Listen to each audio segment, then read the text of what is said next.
आज का प्रसंग है, मैं शरीर नहीं हूँ। अपने को शरीर मानने से ही जन्म, मरण, दुख, संताप, चिंता ये सभी आफतें आती हैं। शरीर अपना स्वरूप है नहीं, यह प्रत्यक्ष है। बचपन में जैसा शरीर था वैसा अब नहीं है। अब इतना बदल गया कि पहचान नहीं होती, परंतु मैं वही हूँ, इसमें संदेह की कहीं गुंजाइश भी नहीं है। तो कम से कम यह विचार करें कि शरीर मैं नहीं हूँ। मैं न स्थूल शरीर हूँ, न सूक्ष्म शरीर हूँ, न कारण शरीर हूँ। स्थूल शरीर को कि स्थूल संसार के साथ एकता है। क्षिति जल पावक गगन समीरा, पंच रचित अति अधम शरीरा। अब वह कौन सा शरीर है जो इन पांचों से रहित है? संसार के साथ शरीर की बिल्कुल अभिन्नता है। संसार से शरीर बिल्कुल मिला हुआ है। संसार यह नाम से कहा जाता है, फिर उसका एक छोटा सा अंश मैं कैसे हो गया? ऐसे ही सूक्ष्म शरीर की सूक्ष्म संसार के साथ एकता है। 5 ज्ञानेंद्रियां, 5 कर्मेंद्रियां, 5 प्राण, मन, बुद्धि, ये सब सूक्ष्म संसार के ही अंश हैं। यह जो वायु चलता है इसी के साथ प्राणों की एकता है। ऐसे ही सब इंद्रियों, मन, प्राण आदि की एकता है। सब एक ही धातु के हैं। ऐसे ही कारण शरीर की कारण संसार के साथ एकता है। सूक्ष्म शरीर के आगे कुछ पता नहीं लगता। ऐसा जो अज्ञान है वह कारण शरीर है। इसमें प्रकृति होती है। प्रकृति सबकी अलग अलग होने पर भी धातु एक है। ऐसे प्रकृति एक है। सोने में सभी एक हो जाते हैं, भिन्नता रहती नहीं। तो इस प्रकार कारण शरीर सब एक ही हुए। अब इसमें यह मैं हूँ और यह मैं नहीं हूँ, यह मेरा है और यह मेरा नहीं है, यह बात सच्ची नहीं है। यह व्यवहार के लिए काम की है। अपने को शरीर मानना गलती है। इस गलती को हम आज मिटा दें तो महान शांति मिल जाए, बड़ा भारी आनंद मिल जाए। पर सुनकर केवल सीख लेने से यह गलती नहीं मिटती। यह शरीर इद्दता से दिखना चाहिए। इदम शरीरम, जैसे एक छप्पर है, जैसे यह छप्पर अलग दिखता है, ऐसे ही शरीर का भी अलग अनुभव होना चाहिए कि यह अलग है। मैं इसे जानने वाला हूँ, इसे सीखना नहीं है। सीखना या मानना ज्ञान नहीं होता। दृढ़ मान्यता भी ज्ञान जैसी प्रतीक होती है, पर मान्यता मान्यता ही होती है, बोध नहीं। उसका साफ साफ बोध होना चाहिए। परिवर्तनशील वस्तु मेरा स्वरूप नहीं है, ये शरीर मेरा स्वरूप नहीं है, मैं इस शरीर से अलग हूँ। ऐसा अनुभव हो जाए तो तत्व ज्ञान हो गया, मुक्ति हो गई, परमात्मा प्राप्त हो गया, स्वरूप की प्राप्ति हो गई। और ये नित्य प्राप्त की प्राप्ति है। नित्य प्राप्त कौन है? ईश्वर है, परमात्मा है। क्योंकि अपना स्वरूप अप्राप्त हुआ ही कब? और जो प्रतिक्षण बदलता है वह कभी किसी को प्राप्त कैसा? वह कभी किसी को प्राप्त हुआ ही नहीं। प्राप्त तो स्वरूप ही है, परंतु अप्राप्त को प्राप्त मानने से जो प्राप्त है वह अप्राप्त जैसा हो गया। जब तक अप्राप्त को अप्राप्त नहीं मानेंगे तब तक प्राप्त की प्राप्ति नहीं दिखेगी। सुनकर सीख लेने और मान लेने का नाम ज्ञान नहीं है।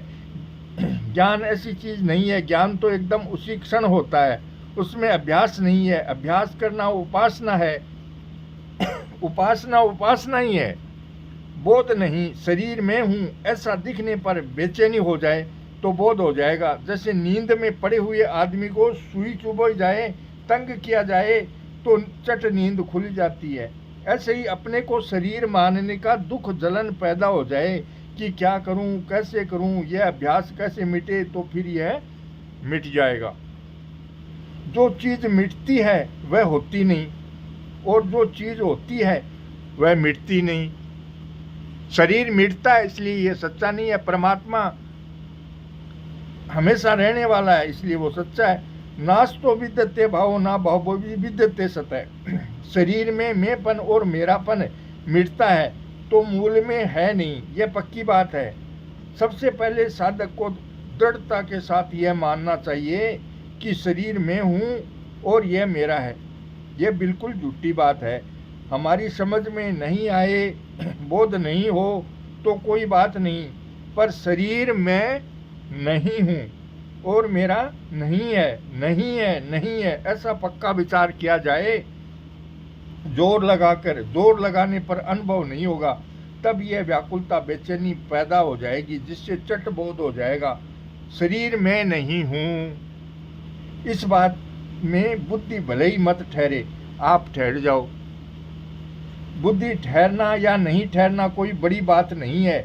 यह मैं नहीं हूँ, यह खास बात है। अहम ब्रह्मास्मि, मैं ब्रह्म हूँ। यह शरीर अलग है और मैं इसमें बैठा हुआ ब्रह्म का अंश हूँ।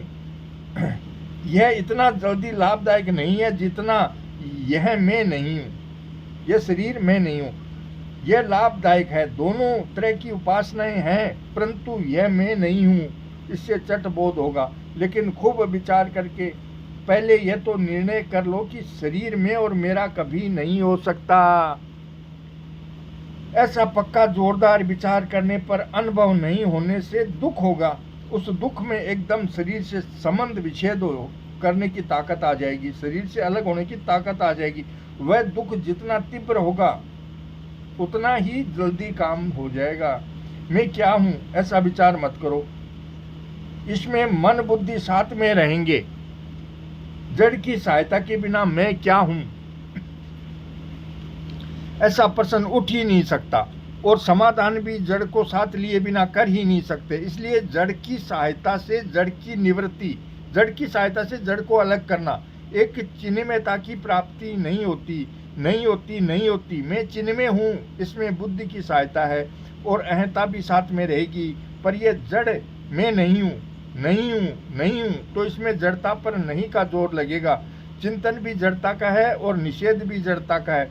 तो जैसे झाड़ू और कूड़ा करकट एक ही जाति के हैं, और झाड़ू से कूड़ा करकट साफ करके झाड़ू भी बाहर फेंक दिया जाए तो साफ मकान पीछे रह जाएगा, उसके लिए उद्योग नहीं करना पड़ेगा। ऐसे ही जड़ता के द्वारा, हमारी इन इंद्रियों के द्वारा इस शरीर से अलग होना है। इस शरीर से अलग होने पर ब्रह्म पीछे रह जाता है। उस ब्रह्म के लिए उद्योग नहीं करना पड़ता।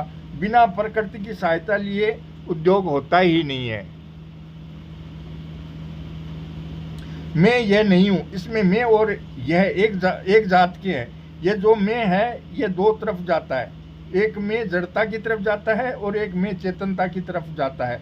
चेतनता की तरफ मैं मानने से कि मैं चिन्मय हूँ, जड़ता का मैं मिटेगा नहीं, और जड़ता की तरफ मैं मानने से कि मैं यह नहीं हूँ स्वतः रहेगा। इसलिए साधक के लिए मैं यह हूँ की अपेक्षा मैं यह नहीं हूँ बहुत ज़्यादा उपयोगी है। मैंने दोनों तरह की बातें पढ़ी हैं और उन पर गहरा विचार किया, इसलिए मैं अपनी धारणा कहता हूँ। आपको नहीं जचे तो आप जैसा चाहें करें, पर निषेधात्मक साधन से स्वरूप में स्थिति जितनी जल्दी होती है उतनी जल्दी विद्यात्मक साधन से नहीं होती। ऐसे ही दुर्गुण दुराचारों का त्याग किया जाए तो सद्गुण सदाचार जल्दी आएंगे। जैसे मैं सत्य बोलूँगा, इस बात में जितना अभिमान रहेगा उतना मैं झूठ नहीं बोलूँगा, इसमें अभिमान नहीं रहेगा। झूठ नहीं बोलकर कौन सा बड़ा भारी काम कर लिया और सत्य बोलकर बड़ा भारी काम कर लिया, ऐसा भाव रहेगा। इसलिए सत्य बोलने का अभिमान जल्दी टूटेगा नहीं। बुद्धि साथ में रहने पर जड़ता से संबंध विच्छेद हो ही नहीं सकता, क्योंकि जिससे संबंध विच्छेद करना है उसको ही साथ ले लिया, बुद्धि साथ में आ गई। इस तरह विचार न करने से ही बहुत वर्ष लग जाते हैं। साधक सोचता रहता है कि चिंतन करता रहता है और स्थिति वहीं की वहीं रहती है। जैसे कोल्हू का बैल उम्र भर चलता है पर वहीं का वहीं रहता है, जैसे वैसी दशा रहती है साधक की। इसलिए इस विषय पर खूब गहरा विचार करने की जरूरत है।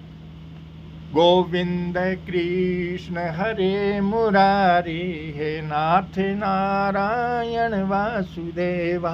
श्री कृष्ण गोविंद हरे मुरारी, हे नाथ नारायण वासुदेवा। श्री कृष्ण गोविंद हरे मुरारी, हे नाथ नारायण वासुदेवा, श्री कृष्ण गोविंद हरे मुरारे, हे नाथ नारायण वासुदेवा। जय श्री कृष्ण।